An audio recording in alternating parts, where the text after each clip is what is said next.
Hi, I'm Brandy Vallance. I am very excited to have author Joseph Courtemanche with me today.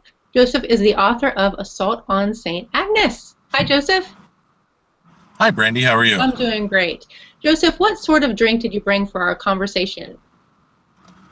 Today we have a Starbucks Granita All because right. every author hangs out at Starbucks and it's a cliche. Yeah, absolutely. So we had a little bit of craziness go on before our broadcast, and We at did. first Joseph called me from Starbucks, and we tried to work out different angles, but the lighting was off. And then he went outside, and he was trying to go under the umbrella, and there was a severe storm warning, and he had this angelic weird halo from the sun. Then he went over to Papa John's, but the gentleman behind the counter was telling a sordid tale of one of his friends, and we figured that wouldn't make the best background information for you all. So now I'm speaking with the homeless Joseph in his car. That's right. And I apologize if anybody caught any part of our live feed earlier. It crashed due to the fact that I was on my telephone, and in Minnesota, they override everything you're doing with severe weather alerts.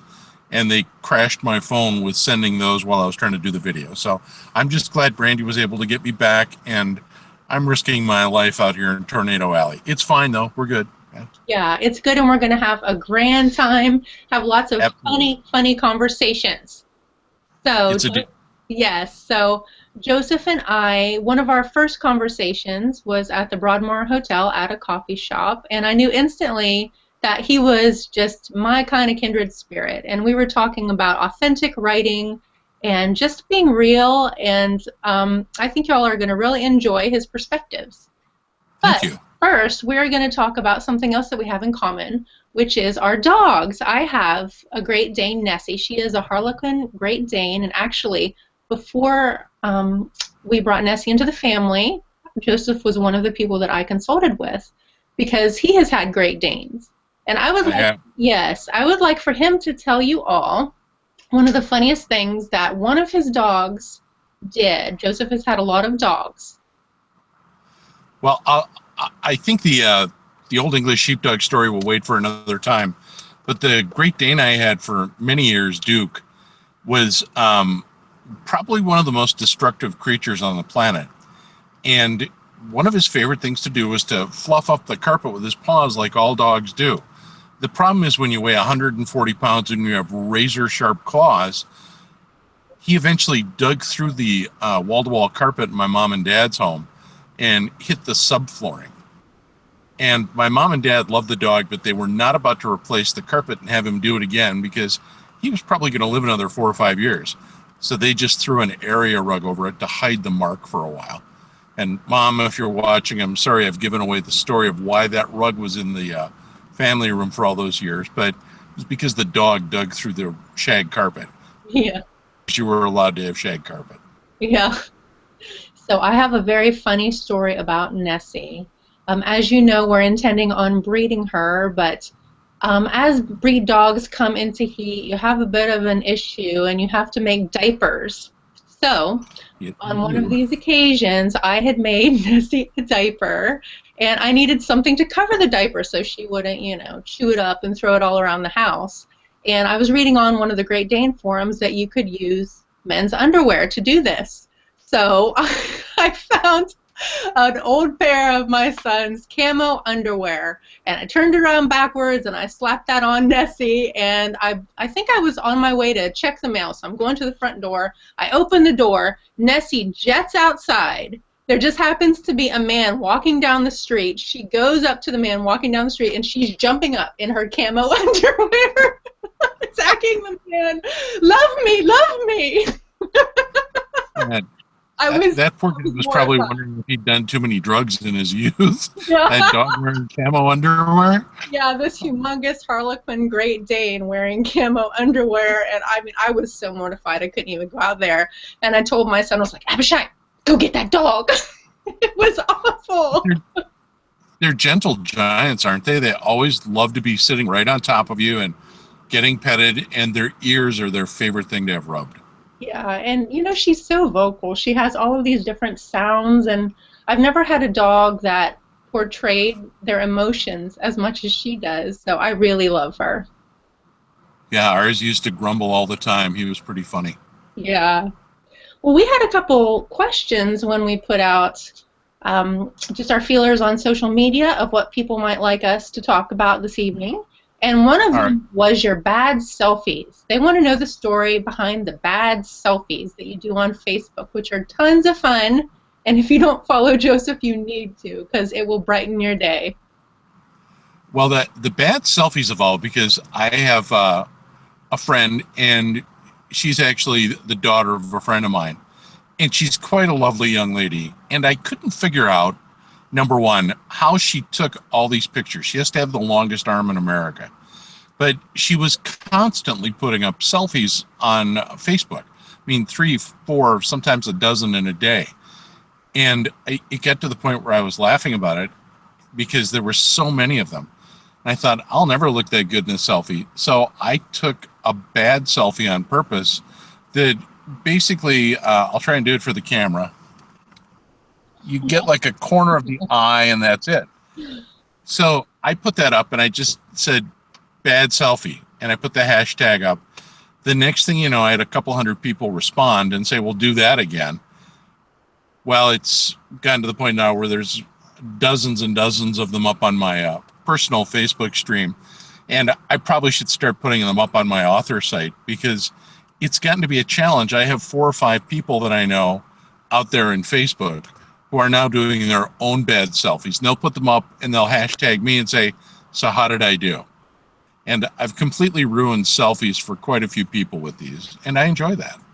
I think it's loads of fun, and it's a great way because, you know, there's so much seriousness going on in the world. And when I turn on Facebook and I see Joseph's bad selfie, it just makes me smile.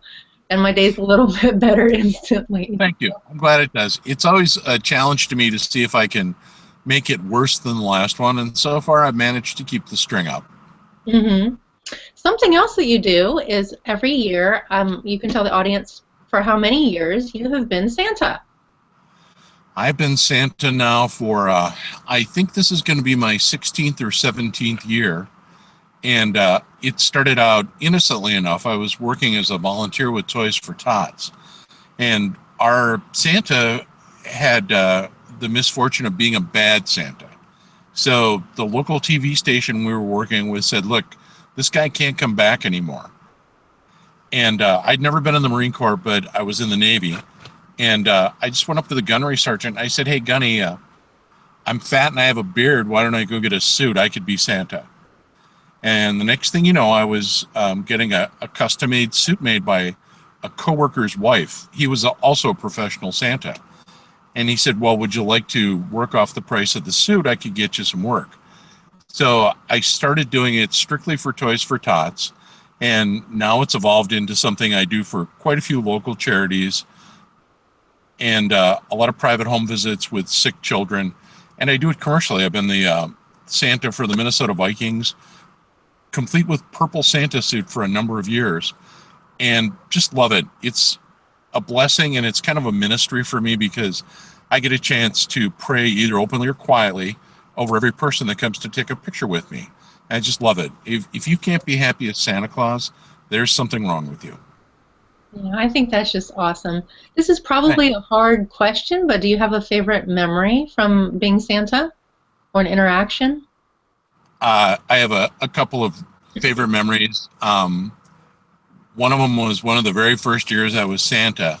There was a young man whom I knew through a charity locally, and they were going to, it's called Spare Key. And if you Google Spare Key, you'll see what an amazing organization it is.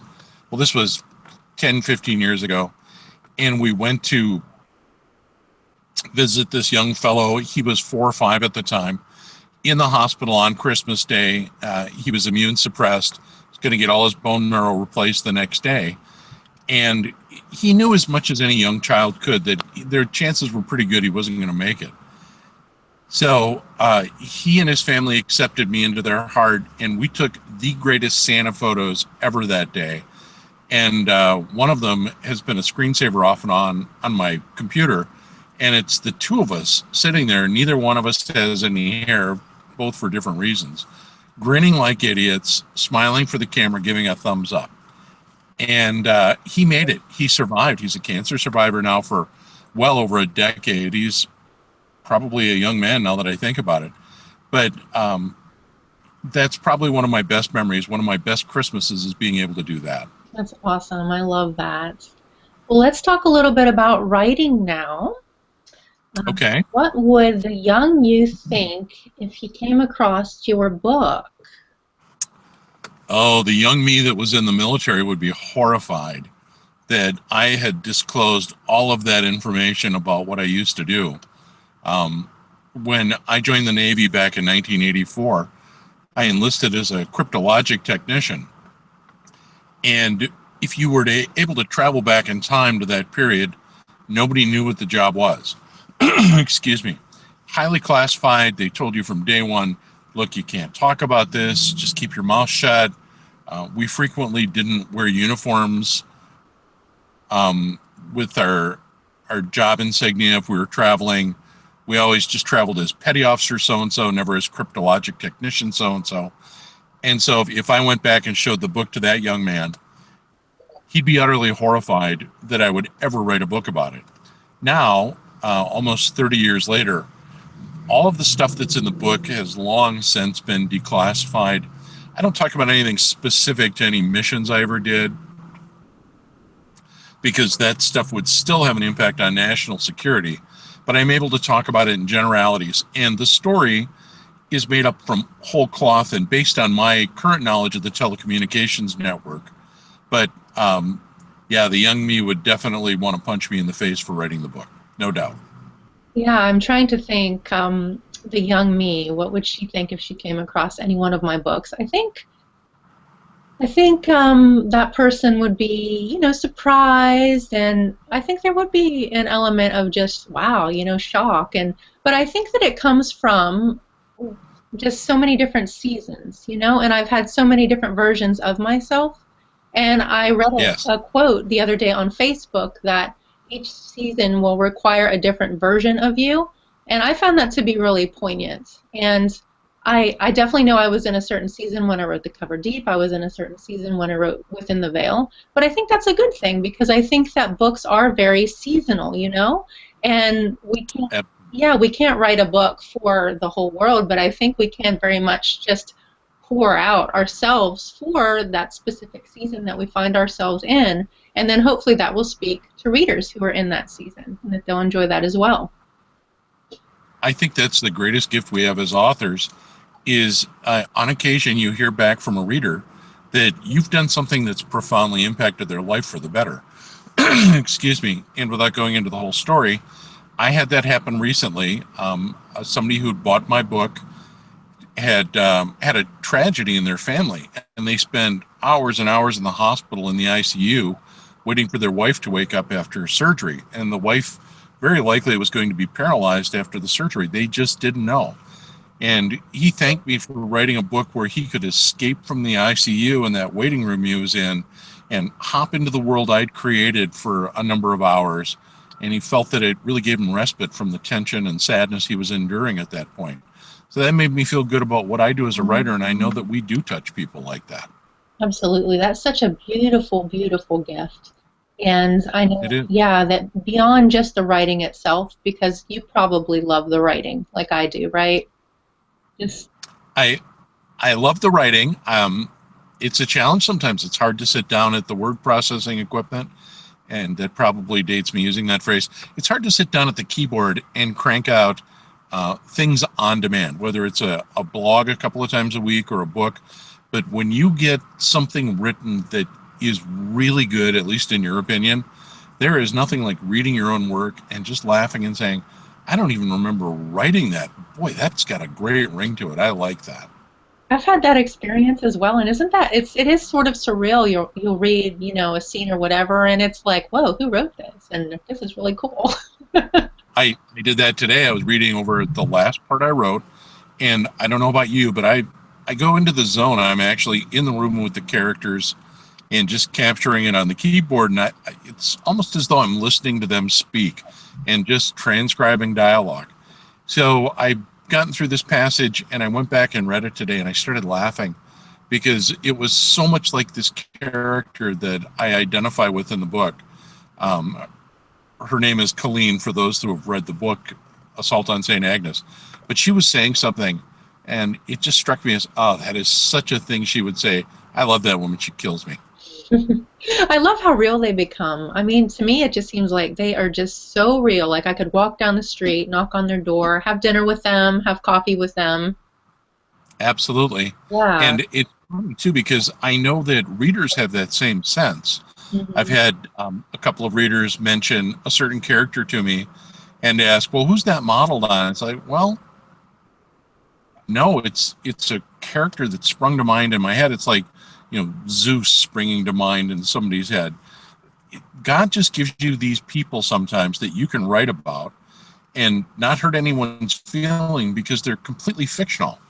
And Hmm. as a result, you identify with them as an author. And if you capture them well enough, people read the book and they start thinking, oh, I wonder what she's going to do in the next book, or, oh, I hope he's okay, or whatever the case is. But those characters become real to them. And that's an amazing thing.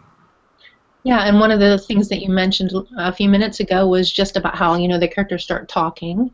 And I love that when our subconscious and, our characterization, everything is just flowing. And it's that magical moment where it does seem like, you're just typing, you're just taking dictation and you think the story is going to go one way and then they tell you, no, this is what really needs to happen. I think that's just such a beautiful thing, the magic of writing. My characters have hijacked more than one book on me. I have 3 books that are complete in their entirety. Only one has been published, Assault on St. Agnes. But the very first book I wrote, I could not believe where those characters rambled off to and the trouble they got themselves into. And I wound up, my church at the time had a Friday night personal prayer time for about an hour. And I would wind up in the back of the sanctuary, laying on the floor, praying to God, please give me a way to write this character out of the corner they've gotten themselves into. And it was just amazing. He would open the door in my head and give me the incentive to write the next part, and then the words would just flow and the fix would come through. And I think I couldn't have come up with that in a million years. That has to be God inspired. And Hmm. I really feel that happens sometimes. Not all the time, but sometimes God the Father definitely hops in and helps you write that passage. I think skeptics would say, well, no, you're just an imaginative person. No, there are times when I feel like I'm really just the conduit with the fingers on the keyboard for what God wants to tell people. Yeah, I definitely feel like writing for me is it's a commune with the creator and it's worship and it is very much just that intimate when you're really tuned in and when you're really in the zone and you're really crying out to him and asking him what is the heart of this story and just as the words are flowing that is something that just can't be rivaled any other place. So I know exactly what you're speaking about. That's very true. And I belong to a church that has a great vocal tradition. Shiloh Missionary Baptist Church has one of the best choirs you'll ever see, including Sunday night on the church choir competitions. I guarantee you, my church could go in and smoke most of them extra rehearsal. So my pastor and I were having this discussion a while back. He said, well, I look back sometimes and you're just kind of standing there nodding your head to the music. And I said, I can't sing very well. And I enjoy the worship of others and join into it that way. I said, but I write, and that's my worship song. That's how I get to praise. And it's very special. You're right. You do communion with your creator. If things are going great, it's the best feeling in the world. Absolutely. I agree. So when things aren't going great, do you experience, just walls or things like that, what some people might call writer's block? I don't really believe in writer's block, but I definitely know about walls. And I think many of my walls are just psychological things that I need to work through. So what about you? What happens when you're writing and you come up against something like that? I know sometimes I just don't want to write. And I'll sit down with the intention of writing and knowing I have X number of words I have to churn out for a goal. And strangely, I wander off to Facebook or some of the blogs I like to read. Excuse me. And I realize that's not productive time.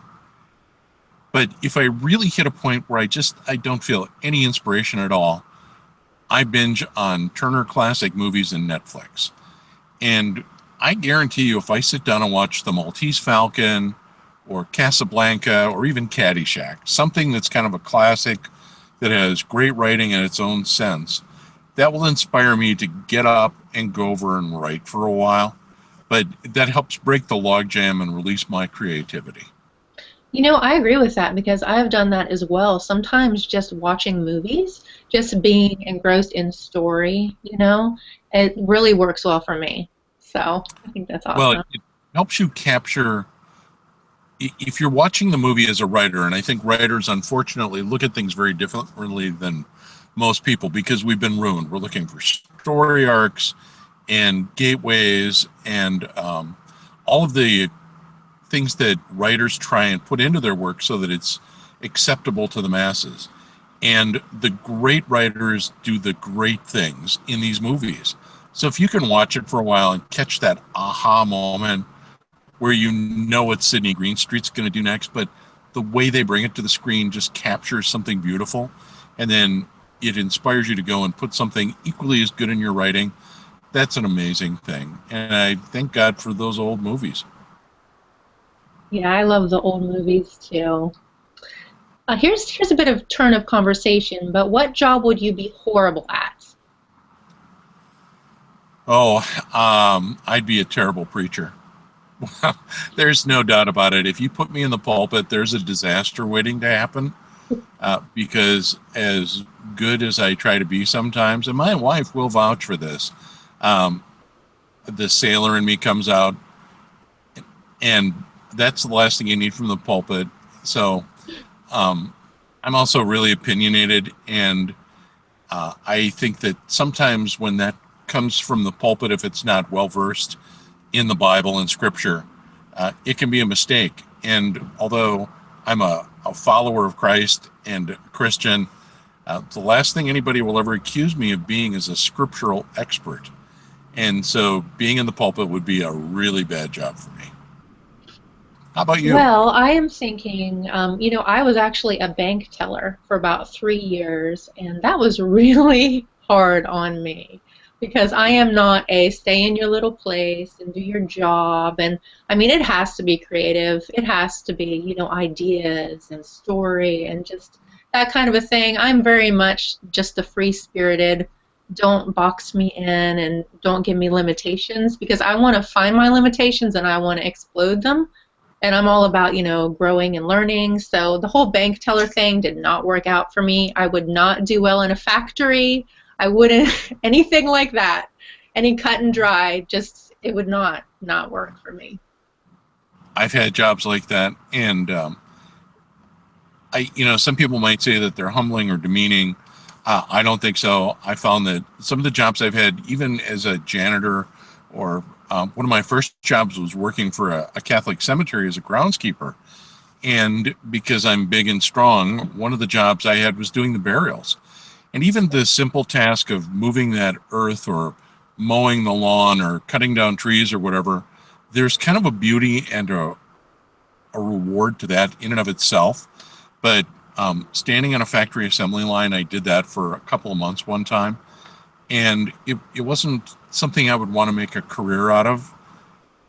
But I'm blessed now with the writing, and I do voiceover work and Santa Claus, and I have a really good day job in a technical position that's mentally challenging. So it gives me an outlet for all that creativity. hmm Yeah, we definitely have to have an outlet for our creativity, or I think we start to go crazy for sure. Well, you have to let the voices in your head out. Yeah. What is the best money that you have ever spent? Quite possibly the tablet I'm talking to you on right now. I bought this last fall, and I've I've got a keyboard for it. I can use it as a word processor. I'm using it right now to conduct this over the internet.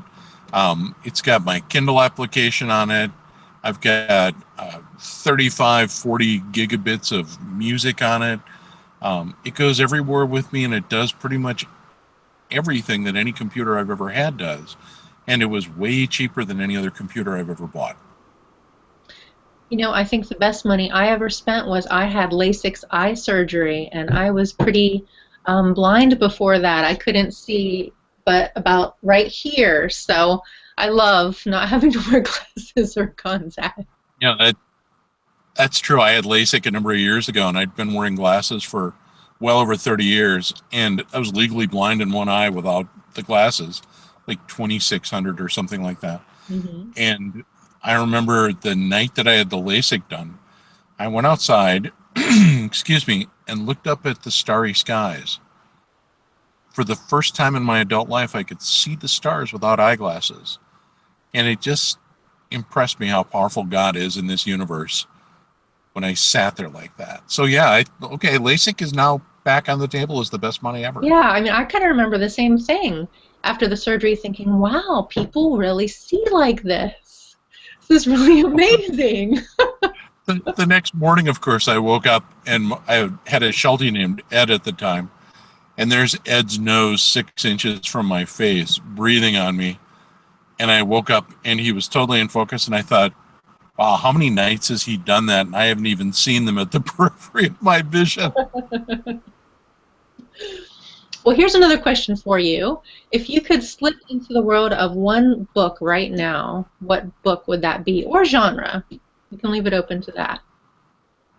If I missed your word, if I could do what If you with could one just, book? if you could just slip into the book world right now, Oh, physically slip into there, play around oh, for a while. as a genre, it would have to be thrillers. Hmm. That's where my heart is. I got to do some really cool stuff once upon a time when I was in the Navy. And so I'm very comfortable in that genre of book. I love reading this stuff. You know, part of it is people sometimes are skeptical when I tell my wild tales, but I identify with a lot of things that happen in these books because I do have a lot of experience with military stuff and weapons and submarines, and I've rubber rafted out of the well deck of a ship with a SEAL team and gone over the horizon so that the ship couldn't see what we were doing. All that kind of cool stuff that happens in thrillers. I love that stuff. And those books allow me to relive some of that. And in the best of them, I get to meet new characters and read about new people. Mark Dawson is a British author who writes very well, and he's cranking them out on Kindle and selling millions of books. And I absolutely love his characters. Absolutely. That's awesome. And you do thrillers so well. I have read Assault on St. Agnes, and it is a fantastic read. Thank you very Um, much. you're welcome. To answer that question for me, it's sort of a mixed bag. I mean, oddly enough, I started out writing fantasy when I was like middle school grade-ish, and I think, I don't know, most people maybe in middle school are kind of enamored with that, and I think just kind of going away to some sort of fantastical world for a little while would suit me right now. But of course, I love historicals, and I in particular love the Victorian time period, which is why I play around in it so much with my books. Well, I love the Cover Deep, especially since part of it took place in the Middle East, and that's my home stomping ground in the intelligence world. Mhm. And as I read the Cover Deep, I was so impressed with it because I'd met you before I read the book. And I thought, wow, I got to talk to Brandy about this because she's really captured parts of this in ways that most Westerners never understand. I can understand why you'd like historicals in that era. It's a fascinating period of time. Yeah, absolutely. So, how many countries have you been to? Do you have a count? Um, it's over a dozen. I'm Mhm. going to add a couple more next year. I'm planning a trip overseas to an undisclosed location. I've been engaged by somebody to write a book, and travel is part of it to do the research. So I'll be hitting 3 or 4 countries I've never been to before, and I'm looking forward to that. But I can list Canada and Mexico,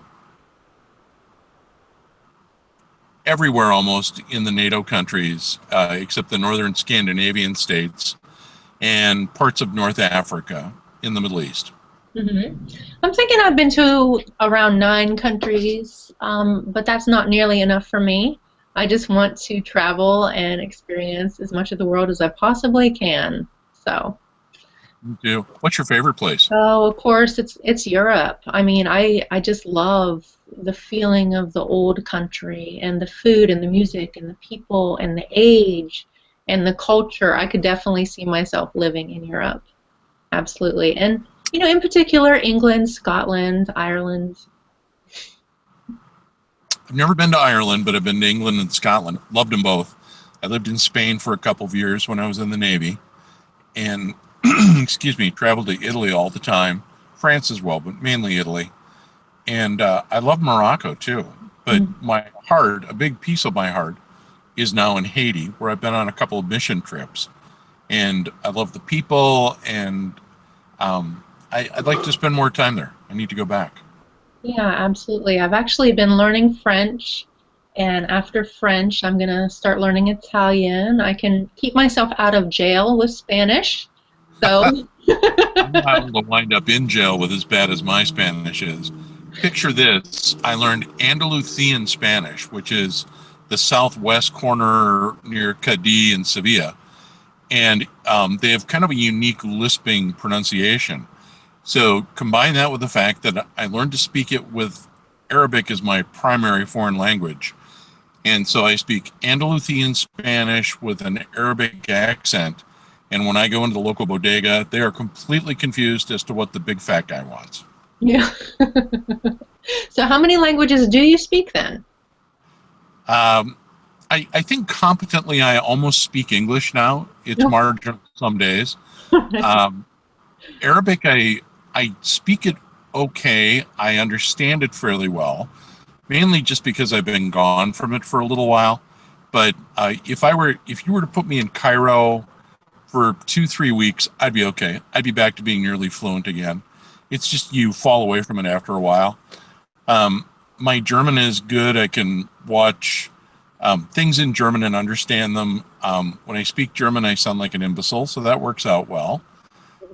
French, Italian, and Spanish, again, like you say, kind of the keep out of jail sort of thing.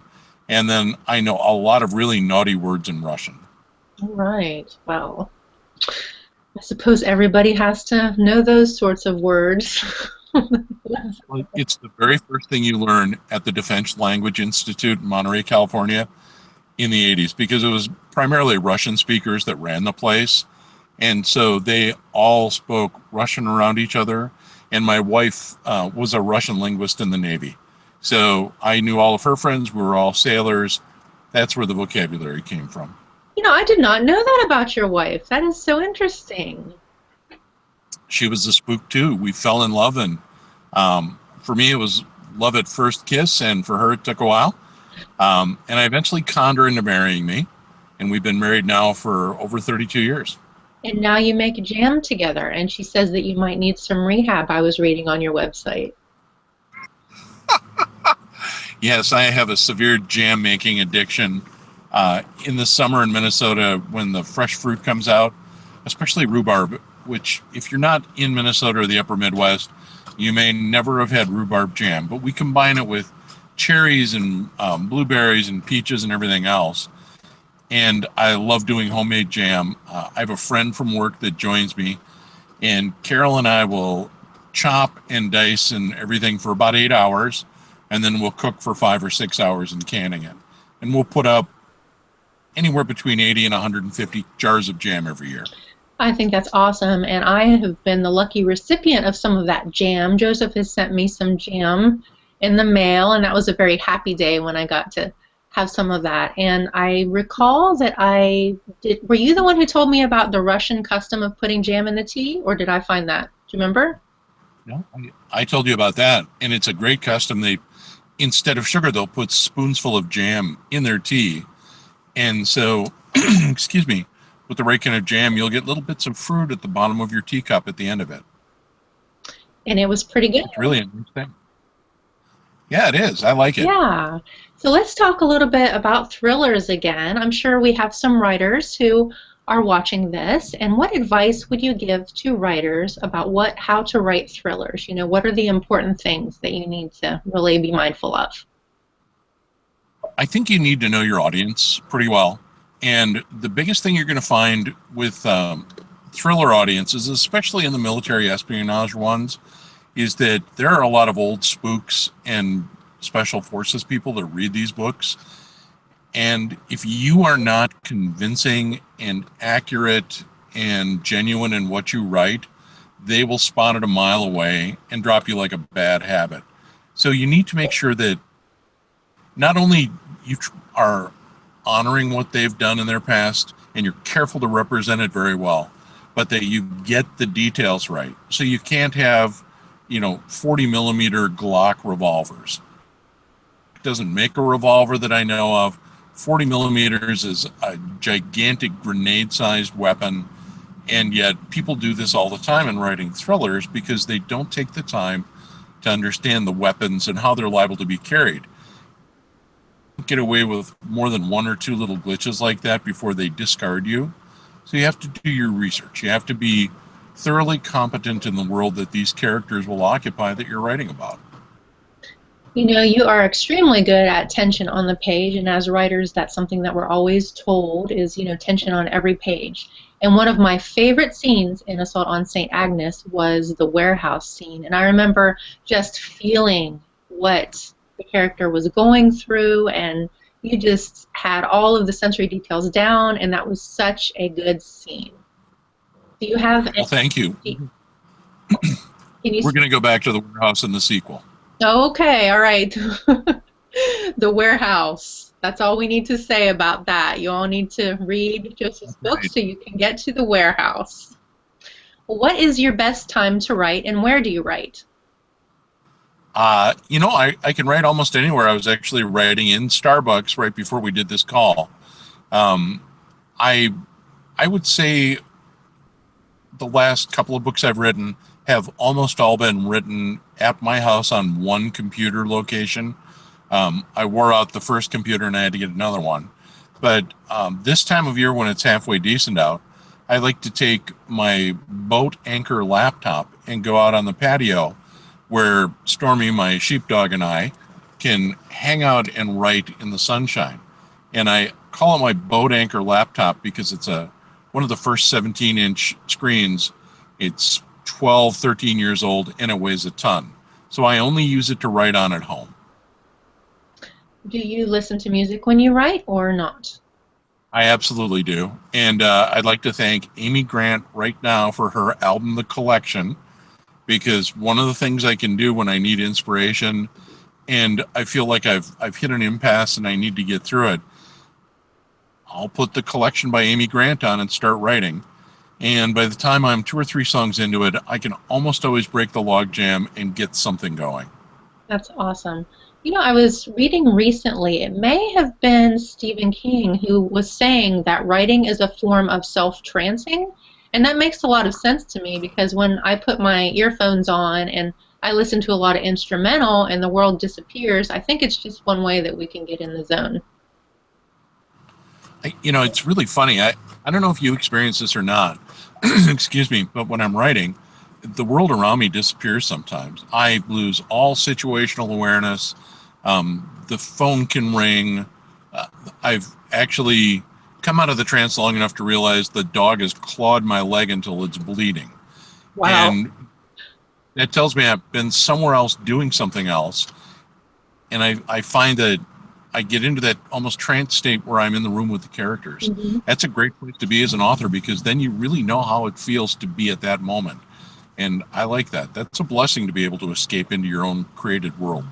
Right. I've had it happen to me many times where I'll look up and at the clock and it'll be, 4 hours later and I'll think, whoa, it just seemed like 10 minutes. Or sometimes I'll write at Panera or Starbucks or whatever and you come to this awareness moment where, oh, I'm sitting in this chair, I'm in at Panera, and are these people looking at me because you don't know what you've been doing this entire time? Was I talking out loud like I sometimes do with my characters? Well, I'll find that I'm laughing like a maniac at something clever one of the characters said. And when I'm writing, I really don't think of it as my writing the dialogue. It's just how these characters are speaking. And I worked overnights for almost a decade when I first started writing. And I would get off of work at 7 in the morning and I'd come home and I'd let the dog out, or the dogs at the time, and we'd go sit on the back steps, even in the winter when it was 10, 15 below zero, for a little bit, and then I'd go inside and I'd make a cup of coffee or tea, and I'd sit down and write before my wife woke up. And the next thing I knew, it was 2 in the afternoon, and I had to get some sleep because I had to be back at work that night. But I'd get 5, 6 hours of writing in with absolutely no concept of time passing. And I think that's really a fun thing to do. It's probably not good for your circulation, but it's a great way to get a lot of things written. Yeah, so those who are watching, welcome to our strange and extravagant world where we disassociate our bodies with ourselves and our time and situation and space and all of that. That's just sort of our normal. Oh, no, drifting off into that other world is one of the best places to be. It's absolutely, I understand why people become addicted to substances, because I think writers, when they're in that zone, that's as good as any drug you'll ever find. It's an absolutely euphoric place when it's going well, isn't it? Yes, it is. Yeah. Well, let's talk about your website where people can check out your blog. It's called Commotion in the Pews. How did you name that? Well, I mentioned before that Joe Courtemanche in the pulpit is a bad idea, and I found that out through experience. I belong to a fairly small church, just a couple of dozen members on the rolls, and the pastor would occasionally really screw up and ask me to preach. And I sat up on the podium with the other celebrants in the church every Sunday, and I would look out over what was going on. And if people don't realize it, when they're chewing gum or checking Facebook or eating an Egg McMuffin in the back row, as I've seen, everybody up on the altar area can see everything you're doing, and you're hiding absolutely nothing. So I went to the pastor one day after a service. When I look out there, there's nothing but commotion in the pews. It's just ridiculous. What are we going to do about this? And that phrase stuck with me when I went to start a blog. And I thought, my God, I've been involved in commotion in the pews on both sides of the equation. That's a great blog title. So that's where it came from. Yeah, I think it's a super fun name. What do you Thank you. what do you think is the hardest part of writing a novel? I think coming up with a concept that'll work is hard, because you can always have false starts to a novel and write a little bit and realize the story is going absolutely nowhere. I have probably half a dozen really brilliant novels on the hard drive that are about 3 paragraphs long. And if you can get past the first half a dozen pages, then you might have something there. But you have to have a story that compels you. You're not interested. If you don't cry, if you don't laugh during the writing process, nobody else is going to care. And that's one of the things I really enjoyed about your book. Well, both books, but the first book in particular, I really wanted to see exactly what was going to happen to that character because I became engrossed in them. Your second book, I don't want to give too much of it away because it's brand new, other than to say, I rated it 5 stars. It's a very girly book, but I loved it because it's so well written. But you have to get something that pulls people in. And as a writer, finding that tone and making sure you can put it to paper is really challenging sometimes, because what you think is brilliant may not be brilliant to anybody else. Mm-hmm.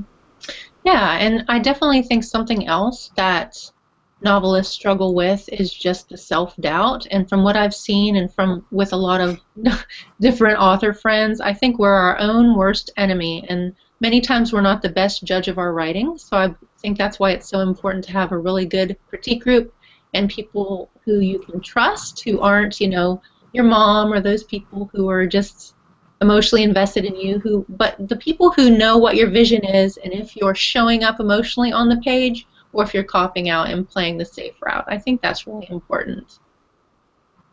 No, that's true. And I suspect my mom will watch this at some point. So I'll tell this story and she'll deny it. My very first book that I wrote, she hated it. I mean, hands down, why would I read this? This is awful. And she just didn't believe the plot premise.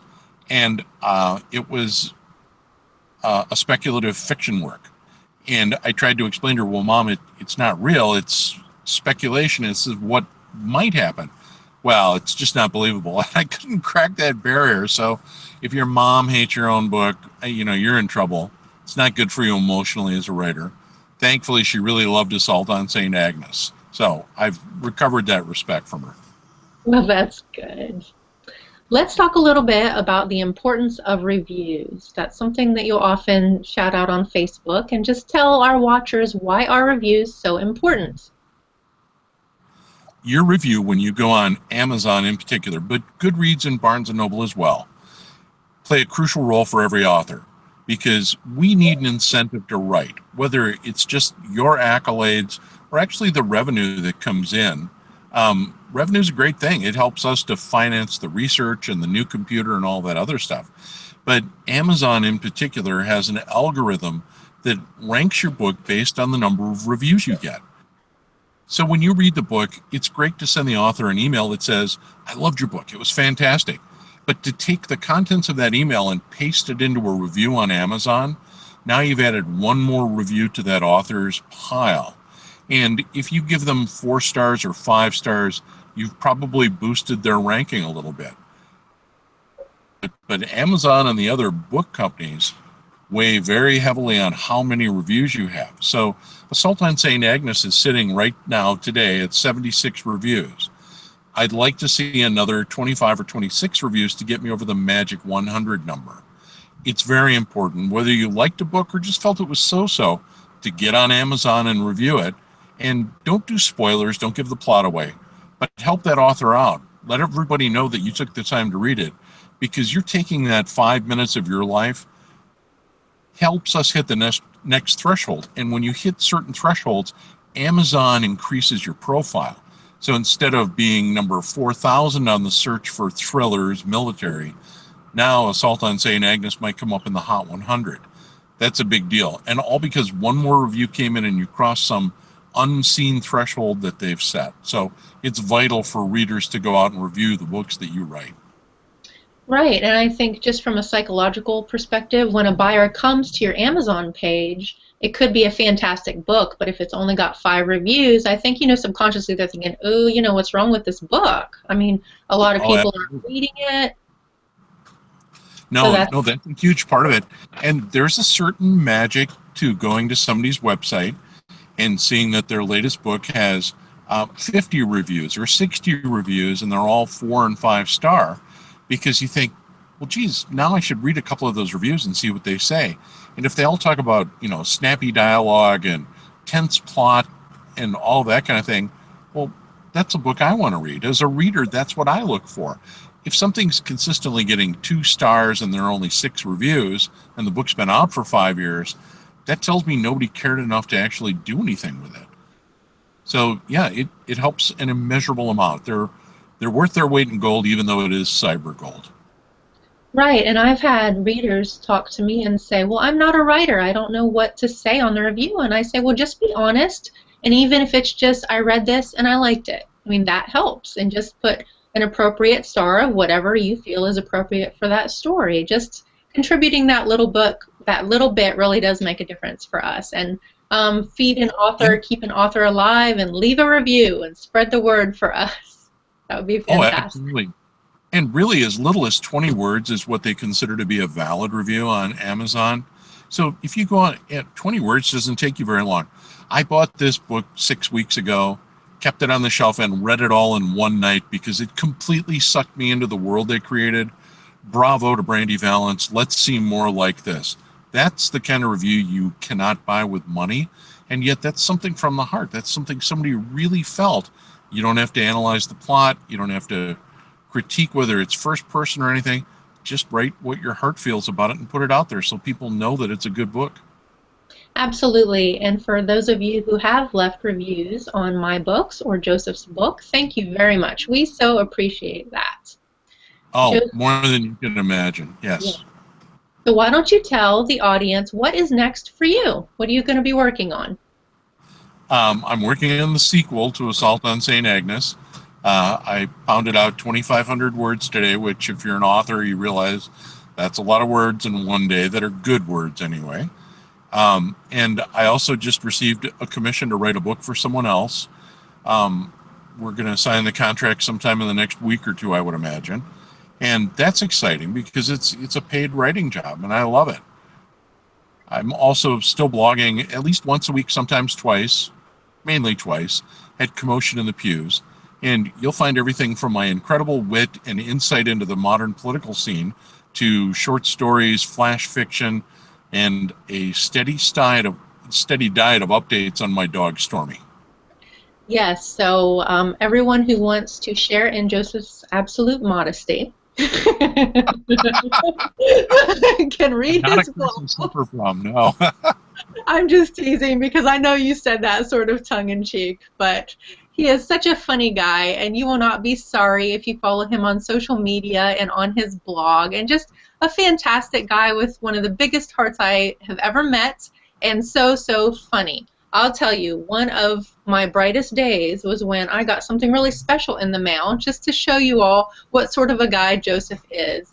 He sent me something with, he made his face, the postage stamp, and it is, and it's his picture that you're not quite sure if he's like a psycho killer or if, you know, what exactly is going on. So this is the I'm sort sure of guy. somebody at stamps.com had a stroke when they had to approve that picture. And it's just like presented without comment. Yeah, So that's my good side. yes, I love that about you. So much fun. And it has been a pleasure talking with you. Thank you again for being a guest here on my YouTube channel.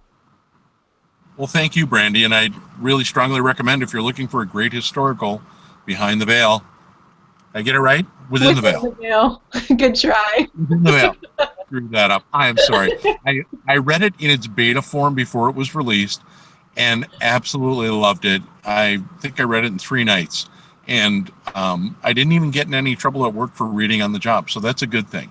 But great book. I would absolutely encourage people to read that and The Cover Deep. The Cover Deep has a place in my heart because Brandy, we were both contestants in Jerry Jenkins' Operation First novel, and Brandy beat me in the contest, beat me senseless. And if you're going to be taken down by another author, you've got to hope it's with a great book, and that's what Brandy produces, is great books. So thank you very much, Brandy, for having me on your channel today. Well, you are very kind, friends. So you take care, and we'll be talking, I know.